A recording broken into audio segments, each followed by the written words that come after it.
What's up, yo? Mike Burkett with Licks That Kill. Here's another one in this series. We're talking about soloing, expanding our soloing with respect to the underlying chord progression, and just some different approaches to seeing the neck.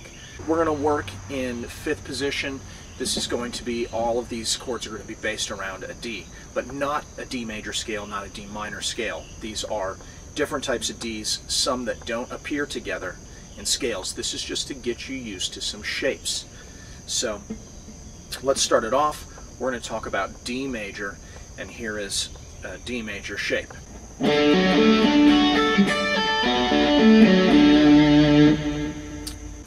If we wanted to add a 7 to that, the first 7 we'll talk about is the major 7. This would be if the D was the first chord in a major scale, D major 7. The major 7 is 1 fret away from the root. So in the key of D major, the major 7 is C sharp. It's 1 fret backwards. Here is that arpeggio.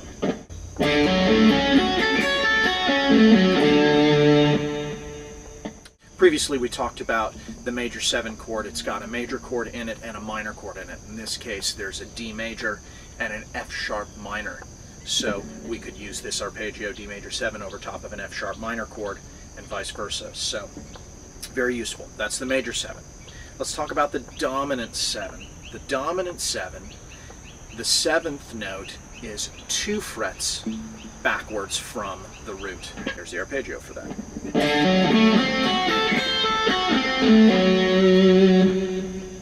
Alright, let's switch gears and talk about D minor. Let's start with a straight D minor arpeggio.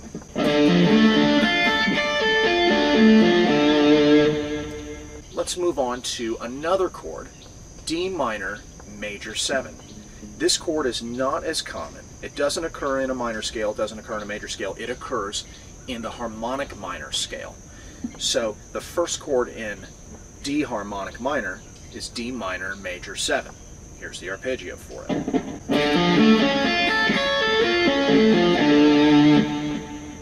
Very cool, very cool. Let's move on to the next one. Let's talk about D minor 7.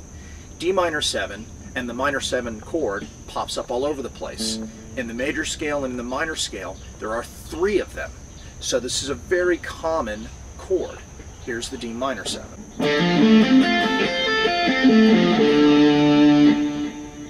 Alright, let's talk about a diminished arpeggio. In every major scale, the 7th chord in the scale is a diminished chord. So here is D diminished.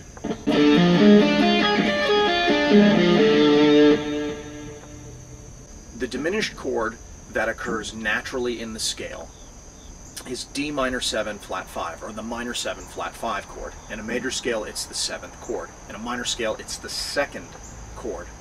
So all that means is it's diminished in the sense that the 5th note is flat,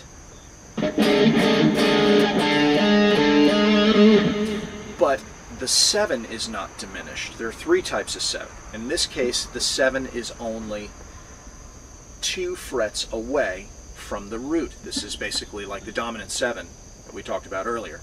So we've got a diminished chord with a minor 7, or dominant 7.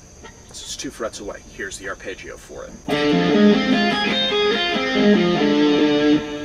Cool, very, very cool. Cool sounding chord, a lot of tension. The D diminished 7 chord is basically, the 7 is now 3 frets away from the root.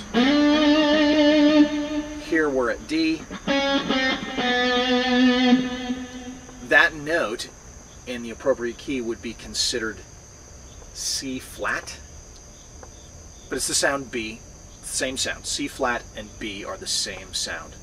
It's unusual, gets odd thinking about C flat, but anyways, here is that D diminished 7 arpeggio. This is a great place to get you started and get used to the shapes. That's really the clincher. We want to write these shapes into the brain. Know what it's called. Know where you can find the root so that you can play the appropriate chord in the appropriate place. Little things like that are going to add a lot of flavor to your solos. Cool. Good luck with it. Play through these over and over and over, get them written into the muscle memory, and we'll have another video coming up that'll tag on to this series.